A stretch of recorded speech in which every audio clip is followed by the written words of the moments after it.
Morning, good afternoon, good evening mga kaibigan Pilipino, OFW, saan man sulok ng mundo tayo naroon ay pagpalain tayo ng Diyos bawat isa at pagkalooban din tayo bawat isa ng mahabang buhay. Agbyag Francis Leo Antonio Marcos, ang pandemic hero ng sambayanang Pilipino. Agbyag ka, Apulakay. Mga kaibigan, bigyan natin ng reaction tong dito tayo sa channel ni Tol Karikawa, yung announcement ni Sekyama mga kaibigan. Pakinggan natin. FFCI, Women with Love, Primera FLM, at syempre bago nga po umakyat ang ating mga ka-FLM, gusto ko lang po i-announce sa lahat ng FLM community. Noon, may i-announce siya mga kaibigan, si Anino Anghel ito. Pakinggan natin. Si Anino Anghel ay hindi po parte ng FLM community. Ayan. Yon. Hindi na nila recognize itong si Anino Anghel mga kaibigan, na kasi 50-50 mga kaibigan eh. Si Bosley pa, hindi siya makakalusot kay TV Bosley mga kaibigan. 'Di ba? Hindi po pwede rito yung yung 50-50 tayo mga kaibigan. Kailangan dito 100% solid. 'Di ba? Hindi ka pwedeng yung paghumanga ka sa isang tao, hindi yung pwedeng hahanga ka lang dahil sikat yung tao. Hindi ganoon mga kaibigan. Ang pagkabayani ni Francis Leo Antonio Marcos ay hindi matatawaran. Talagang yan, kitang-kita natin yung mga kaibigan. Isipin nyo nga bakit nandito pa rin tayo hanggang sa mga oras na to? Taon na mga kaibigan ang pagsuporta natin kay Apulakay, ang pakikibaka natin, ang pakikipaglaban natin sa mga umaapi at nangyuyura kay Francis Leo Antonio Marcos, di ba? Talagang grabe yung ginagawa kay Apulakay natin mga kaibigan. Lalong-lalo na itong mga grupo nitong Magdalo mga kaibigan, itong mga hudas na vlogger mga kaibigan, di ba? Nang dahil sa pera, anak ng patuting talaga, di ba? Dahil sa pera mga kaibigan, no?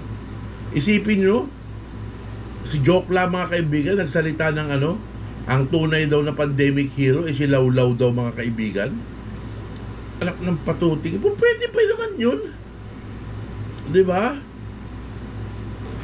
Tapos ngayon sila na pa-presko na ganyan dahil binababoy daw yung mga pagkatao nila. Ano yung ginagawa nila sa isang Francis Leo Antonio Marcos? Anong ginagawa nila kay Apulakay natin, di ba? Masahol pa sa sinasabi nilang na pambababoy mga kaibigan, di ba? Kasi ito panigurado talaga to.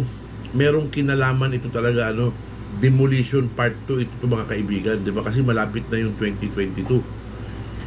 Hindi natin masabi kung sino yung nasa likod nito, pero may financer to mga kaibigan para makapag-offer ito si Lawlaw ng 20 mil buwan-buwan para sa mga vlogger. Kasi gagawin dito, ipipresenta ito mga kaibigan sa mga politiko. Dahil talaga ang analisasyon talaga mga kaibigan, yung eleksyon sa 2022 mga kaibigan ay 80% halos lahat ay magaganap sa social media. Ang campaign sa social media mga kaibigan. Kaya nagpo-promote na yung mga naghahanap yung mga aspiring candidates mga kaibigan ng mga vloggers mga kaibigan para maipalaganap yung yung kanilang mga plataforma. 'Di ba? Tayo dito sa FLM community bilang isang FLM supporter solid, 'di ba? Hintayin natin mga kaibigan kung sino yung irerekomenda ni Francis Leo Antonio Marcos sa atin bukod sa kanya, 'di ba? Kung sino yung irerekomenda niya. Kayo mga kaibigan, ano ang napupusuan nyo? Sinong tandem ang maganda? 'Di ba? Ako ang napupusuan kong mga kaibigan bilang respeto kay Tatay Digong mga kaibigan Kung impersonal ko na opinion mga kaibigan Sara Duterte for President, Francis Leo Antonio Marcos for Vice President, vice versa mga kaibigan, Francis Leo Antonio Marcos for President and Sara Duterte for Vice President, or FLM for Senator mga kaibigan. Yun lang yung nakikita ko na na pwedeng sana makumbinsi natin si Apo Lakay, mga kaibigan. Kasi tayo ang tayo ang lakas ni Francis Leo Antonio Marcos. Tayo ang tawag dito. Tayo ang magbibigay ng payo kay Apo Lakay natin. Siyempre, supporter niya tayo eh. Mahalaga tayo kay Francis Leo Antonio Marcos. Nagpa-blood test ako kanina, mga kaibigan. Diba? Pakinggan pa natin ng konti ito. And just tayo ayan. Yan po ang ating announcement na ang lahat po ng mga nakikita natin na mga nagpapakilala bilang mga supporter, silent supporter, ayan. Ano yun po natin? Ipaano mo sa akin, hindi naman kasi ako masyadong bumibisita kay Anino. Minsan-minsan lang napapadaan ako. Kasi ang dami niyang pinaaakit ng mga basher, ng mga kalaban natin, mga kaibigan. Kung talagang solid ka, halimbawa nagpaakit ka ng isang talagang kailangan mo ipakita na pinaglalaban mo ang isang Francis Leo Antonio Marcos. Hindi po pwede yung magsasalita sila ng hindi ka pwede rito na neutral ka lang, mga kaibigan. Mahirap yung gano'n, mga kaibigan, kasi pag sinabi neutral ka lang 50-50 ka, di ba? Ang 50-50 sa ospital dinadala, mga kaibigan, hindi sa social media. Pag sa social media ka 50-50 anak ng patuting, hindi ka po pwede. Kailangan solido. Dugtong mo na lang pa. Pakinggan pa natin ng konti, mga kaibigan. Mari Vivian Israel, mega love shout out. At syempre, kung ang isang tao po ay pinag-bumulan o mahina signal ni Sekiyama kaya medyo nag-aano yung video uugatan, no? Na nga hindi pagkakaunawaan, nakahati ang yun ang purpose ito, mga kaibigan Pag 50-50 ka, nahahati, mga kaibigan Pumapabor ka dito sa kalaban, pumapabor ka rin dito sa bida, di ba? Hindi po pwede yung gano'n, mga kaibigan. Sa akin hindi ubra yung gano'n. Kung Francis Leo Antonio Marcos tayo solid, Francis Leo Antonio Marcos tayo solid hanggang dulo, walang iwanan nito, mga kaibigan, di ba? At saka yung pagdating nitong malapit na yung 2022, mga kaibigan, talagang maglalabasan yung mga vloggers, mga kaibigan, talagang yung mga politiko, talagang magkukumahog ito, hahanap ng mga vlogger. Itong grupo ni Lawlaw, mga kaibigan, ang talagang plano nila dito, mga kaibigan, kung hindi ako nagkakamali, ayon sa aking analisasyon, talagang may kinalaman ito sa politika. Gagamitin itong mga vloggers na ito sa politika. At ang tanging layunin nila is sirain ang FFCI worldwide. So kasi, pa lang ngayon, May, June, July, August, September, October, meron silang halos 5 buwan para sa 5 buwan o 6 na buwan para paghandaan nila, para pag pinresenta ito ni Lawlaw, mga kaibigan, sa politiko, kung sino man yung politikong eng-eng na yan, talagang yan ang babasagin natin, mga kaibigan, dahil yan ang parang yan natin makikita, mga kaibigan, na yan ang utak o isa sa mga utak nitong pagyurak na naman sa pagkatao ni Francis Leo Antonio Marcos. Diba? Lang yan, antay-antay lang tayo, maano rin natin yan. Tapos ngayon, 1,400 yung nanonood sa atin, mga kaibigan, no? Ang lakas ng hatak, mga kaibigan, talaga ni Lady M, mga kaibigan. Dahil yung mga supporter na hindi nila mailabas yung galit nila dito sa mga hudas, mga kaibigan. Pag naririnig nila na binabanatan, talaga binabakbakan ni Lady M tsaka ni TV Bossly, mga kaibigan, yung mga hudas, di ba? Ako bilang isang supporter din ni Francis Leo Antonio Marcos, small YouTuber, nararamdaman ko na nakakaganti tayo, mga kaibigan, sa pamamagitan nila Lady M, di ba? Gayon din sa mga pangyuyurak na ginagawa nila. Kailangan talaga pangyuyurak din, mga kaibigan, yung ibato natin sa kanila, kasi hindi na makatao yung ginagawa nito, mga to, di ba? Nung umpisa, di ba, naririnig natin, nakikita pa natin yung mga video nila. 'Di ba? Grabe yung ginagawa nilang panyurak, mga kaibigan. Mas masahol pa sa talagang masahol na hindi mo malaman kung mga tao pa ba ang mga ito, mga kaibigan, yung napoposes na yata ito ng ano, ng mga demonyo. Anak ng patuting talaga. Tingnan mo yung itsura ni Ngak Pablo, mga kaibigan. Ibang-iba na talaga, malademonyo na talaga yung itsura. 'Di ba? Hikain na nabahong-baho na yung itsura. Pulgasing, nagtulog na yung alarm ko. Kasi nagpa-blood test ako kanina, kaya medyo gising ako ngayon para makagawa ko ng vlog. Mga 10 minutes lang naman, 20 minutes lang naman na vlog. Salamat tayo kay Ngak Pablo, mga kaibigan. Isipin nyo, ito pala may anak pala to na ano, na special child yata yun, mga kaibigan, ayon sa pagkakasabi ni TV Bosley. Pinabayaan daw, mga kaibigan, inabando na pati yung asawa o kinakasama nito, mga kaibigan, di ba? Tapos pagdating doon sa Malaysia, nakapagtrabaho nung una, tapos nag TNT, mga kaibigan, di ba? Talagang ano to, hindi to makaka-exit ng Malaysia ng ganun-ganun lang, mga kaibigan, kasi meron ng mga complaint sa kanya na ano, na kumikita siya ng malaking pera. Parang ang lumalabas dito, mga kaibigan, is nag-YouTube siya sa Malaysia ng illegal, mga kaibigan, parang ganun. Hindi siya nagde-declare ng income niya ron sa Malaysia, mga kaibigan. Napupunta sa Pilipinas o napupunta sa ibang tao, tapos pinapadala sa kanya via remittance, mga kaibigan. Ganun yung nangyayari. Pero ang style nito, pinapadala niya sa pangalan ng ibang tao, tapos binibigyan na lang niya siguro ng barya para mapunta sa kanya. Grabe itong mga ano sa mga supporter, mga kaibigan. Tsaka napansin ko ngayon, parang hindi na masyadong active sila, Ali, si Ebing, tsaka itong si MCA, mga kaibigan. Kumbaga parang pa-chat-chat na lang. Di ba, nagsusuper chat pa minsan-minsan, pero pa konti-konti lang. O, di ba? Takmao na rin. Bautak na rin, dahil siyempre, mag-super chat ka sa mga to. Isa pansarili lang talaga nilang interest yun, mga kaibigan. Sarili lang nilang bulsa yun. Hindi sila tumutulong sa kapwa natin. Lahat yung mga pinakikita nila ng mga pinamimigay na mga raffle, mga ganito, mga ganyan, lahat yun mga sponsorship yun, mga kaibigan, ng mga ano, gaya nung kay Magnus, mga kaibigan, di ba?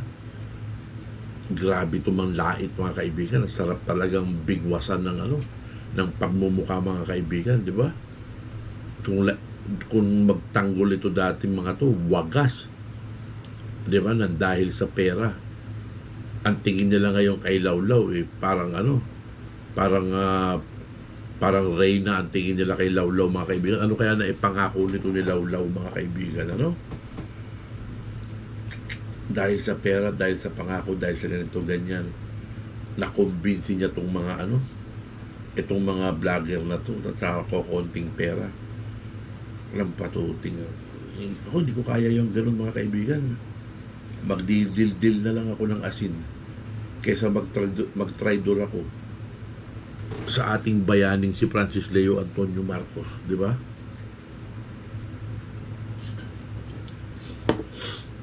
Tapos itong sila Eklabo, sila Jojo, ito talaga ang ginagawa nito. Ito yung ano, ito yung mga naghahanap ng mga ano, yung mga iti-take down nila ng mga channel na mga FLM supporter defenders. Di ba? Marami ang mga ano, tinatakot nila, bina-blackmail nila. Di ba?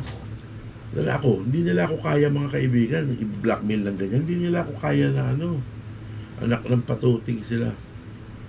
Ang mahalaga sa akin, yung pagsuporta ko kay Francis Leo Antonio Marcos.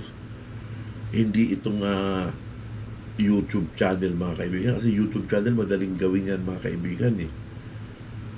Tayo bilang isang FLM defender, di ba? Pag na-perwisyo nila tong channel ni Lolo Miguel, makikiusap tayo sa lahat ng mga FLM supporters, defenders, di ba, na solid talaga, para makabalik tayo ulit sa YouTube, di ba? Hindi po pwede, hindi uubra sa akin yung ganun ng mga ano nila, anak ng waiting, patuting. gawa lang ako ng video, medyo inaantok ako mga kaibigan. Natulog ako kanina, alas 6 na yata ng umaga, tapos gising ako ng 8:45. Tapos ngayon nag-alarm na, papasok na naman ako mamaya, uwi ko na naman yan, alas 12 ng gabi. Makakarating ako ito, mga 12:30. Tapos kinabukasan, kung papapasukin ako, papasok pa ako ng madaling ng umaga, gigising na naman ako ng alas 5 mga kaibigan. Nakita nyo kung gaano kahirap yung sitwasyon ng mga vlogger, 'di ba? Lalo na yung mga vlogger na nagbibigay ng reaction na humaharap sa camera na ganito, nagkakapaus-paus, 'di ba?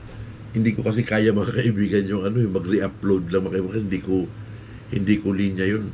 At ang gusto ko yung mabigyan ko ng reaction kahit papano yung topic na tinatakil natin mga kaibigan, gaya nito ni Anino Anghel, di ba?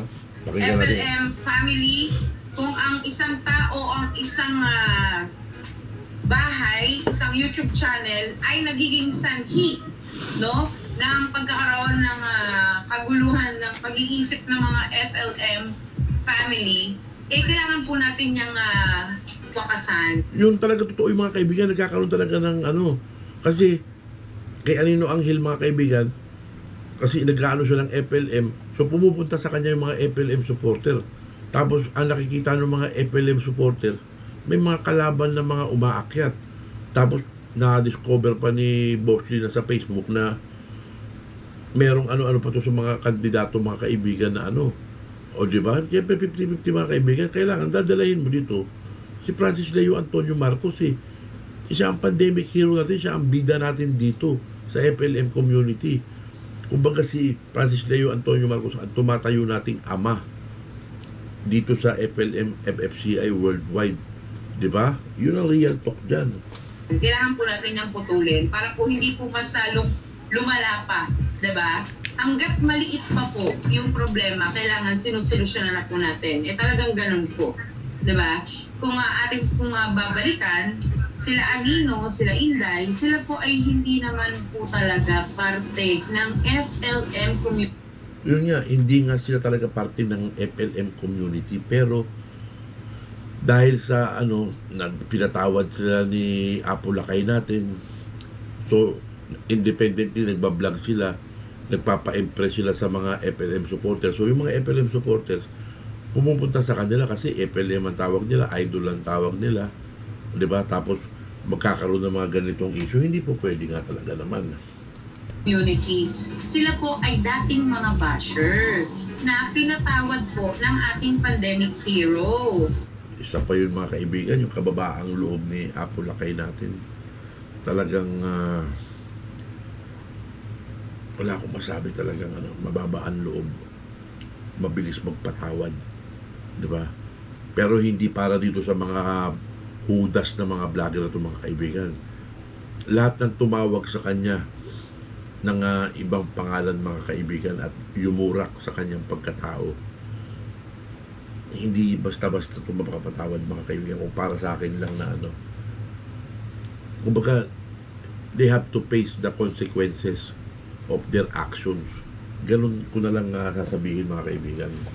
Diba?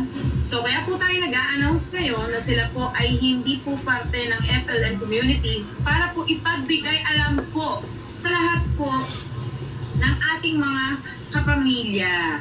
Diba? Hindi po kasi pwede sa atin yung yung 50-50 ka, alam mo yun? Yun talaga, hindi talaga po pwede si Kiyama, hindi pwedeng 50-50 ka. Hindi pwede yung aakyat ka, neutral ka lang na hindi po pwede. Dahil tayo loyalista tayo ni Francis Leo Antonio Marcos mga kaibigan, hindi po pwede yung 50-50 ka. Di ba? Yung andyan ka lang kapag aalis, hindi ka naman pala solid. Hindi po pwede, kailangan talaga solid lang. Nagpapaakyat ka ng mga antay. Yun ang issue dyan. Bakit ka magpapaakyat ng mga kalaban natin? Pwede siguro, kung halimbawa, nagpaakyat ka ng antay, palagay mo nagpaakyat ka ng isang antay, pero babanatan mo dun sa na hindi mo bibigyan ng pagkakataon na magsalita, hindi po pwede yung ganyan.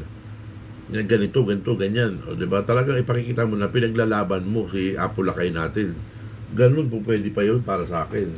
Nagpapakyat ka ng mga bashers sa bahay mo, tapos lahat ng nanonood sa'yo, puro solid FLM. Yun, isa pa nga yan. Kasi siyempre, hindi ka talaga makakaligtas sa ating mga silent supporters, yung mga warriors natin, mga kaibigan, lalo na sa Facebook, niya dito sa YouTube, mga kaibigan. Talagang nakabantay. Tayong lahat, mga kaibigan, nakabantay kay Francis Leo Antonio Marcos sa lahat ng kilos ng mga gumagamit ng pangalang Francis Leo Antonio Marcos. Bantay sarado talaga natin yan. Diba, nakaka-stress kasi yun. Tama, totoo yun. Diba? Tama. Kawawa po yung mga taong nanonood. Diba?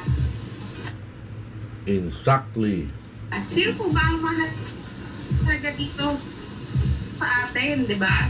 Hindi po ba yung mga tao na sumusuporta at nakikinig po sa atin? And, di ba? Kasi kahit anong ngap-ngap natin dito, kung wala namang nakikinig sa'yo, kung wala namang nanonood sa'yo, bakit ka pa mag-live? Diba? Di mag-live mo, pero pilit pa nilang manghikaya para malihis, ba? Ito po ay karamihan natin ay nagsimula na YouTube o lang. Diba? Tama. Wala pong mga vlogger, wala pong mga kung sino-sino nga Poncio Pilato. Alam po, si Anderito, kahit ako rin po, may YouTube ako noon, oo, pero hindi po ako yung para mag-live sa YouTube, hanggang Facebook lang po ako. Diba? So lahat po Tama. ng ganap, lahat po ng kaganapan, pangyayari. Lahat ng kaganapan at mga pangyayari, mga kaibigan, is talagang makakarating sa ating butihing Sekyama, sa ating mga FLM defenders, di ba? Halimbawa sa akin, may nagparating sa akin ng isang sitwasyon, ganito, ganyan. Siyempre ako, ang gagawin ko, ipo-forward ko rin kay Sekyama, di ba? Para maging aware sila. Ganun talaga, ganyan talaga, family tayo eh. Nagkakaisa tayo dito, di ba? Naninindigan tayo dito kay Francis Leo Antonio Marcos dahil kinikilala natin ang kabayanihan ng isang Francis Leo Antonio Marcos. Yun ang napaka-importante sa lahat, mga kaibigan, yung paninindigan natin kay Francis Leo Antonio Marcos. Di ba? Hindi po pwede, mga kaibigan, yung 50-50 lang tayo, mga kaibigan. Hindi uubra yun. Di ba? Kung may mga pagkakataon na nakakapag-isip ka ganito, ganyan, bigyan mo ng time at pag-aralan mo bago ka magdesisyon sa isang bagay. Di ba? Kung bumababa yung moral mo sa pagsuporta kay Francis Leo Antonio Marcos, humanap ka ng hugot para maibalik mo yung taas ng moral, mga kaibigan, di ba? Gaya nitong ginagawa nitong mga hudas, mga kaibigan. Minsan, pag naligaw tayo, makapanood tayo sa kanilang channel, minsan nakakababa ng moral, mga kaibigan, di ba? Ako, ginagawa ko pagka ganyan, pupunta ako kay TV Boss Lee, i-replay ko yung mga sinasabi ni Lady M, yung mga katuwiran nating mga FLM defenders. Bumabalik yung taas ng moral ko, mga kaibigan, di ba? Dahil nananatili yung katapatan ko kay Francis Leo Antonio Marcos. Hindi mababago yan. Ganun din lahat tayo, di ba? Yung paninindigan natin, pangatawanan natin, di ba? Para hindi tayo maging kahiya-hiya sa ating mga sarili, di ba? Na tayo ay merong dangal, taas noo, tayong sumusuporta sa pandemic hero. So yun lang yung vlog natin ngayon, mga kaibigan. Pagpalain tayo ng Diyos bawat isa, at pagkalooban tayo ng mahabang buhay din bawat isa. Agbyag ka, Francis Leo Antonio Marcos, ang pandemic hero ng sambayan ng Pilipino. Mabuhay tayong lahat. Yun lang, talagang inaantok ako, mga kaibigan. Kailangan kong pumasok pa rin. Biyernes pa lang ngayon dito. Ingat kayo mga kaibigan ha. Solid lang tayo. Hindi pwede 50-50. Kagaya ni Anino mga kaibigan. Papakit ng ganitong ganyan. Ako, hindi po pwede yan sa FLM family. Diba? Malapit na naman lumipad yung agila. Antay-antay lang tayo. At mararamdaman din natin yung ligaya o mabubulot din yung mga tinik sa ating mga dibdib. Darating yung araw na yan. Darating yan mga kaibigan. Antay-antay lang tayo. Salamat po. Agbyag Francis Leo Antonio Marcos, ang pandemic hero ng sambayanang Pilipino.